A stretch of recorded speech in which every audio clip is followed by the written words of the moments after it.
Hey everybody, welcome to Gluten Free for All TV. Want to learn how to make the best baked beans gluten-free? Well, here's how. First off, you need to start with about a kilogram of dried white beans.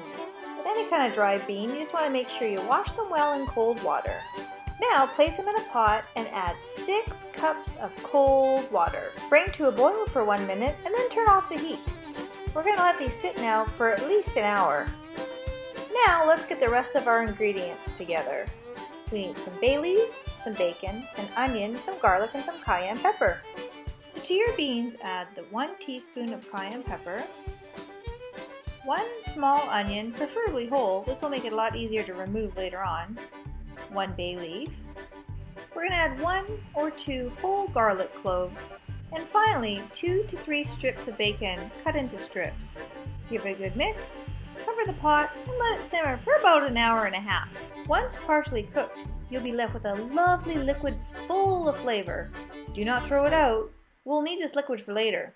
Just drain the beans, reserving the liquid of course, and remove the onion, the bay leaf, and the garlic if you can find it. Now that you've drained the beans, either transfer them to a slow cooker or a bean pot. Our delicious sauce. We're going to add 2 tablespoons of brown sugar, a 1/4 cup of finely chopped onion.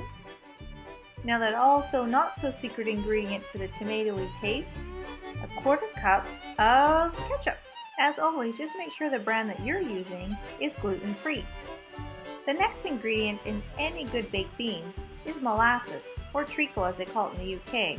This will give our baked beans a really rich taste and add some extra sweetness to it. Add 1/4 cup. Finally, add 1 teaspoon of salt, 1 teaspoon of dry mustard, just make sure the one you're using is gluten-free, and you need some gluten-free Worcester sauce, about 2 teaspoons worth. Add a 1/4 teaspoon of ground pepper, and finally 1 cup of that delicious reserve liquid we have on hand.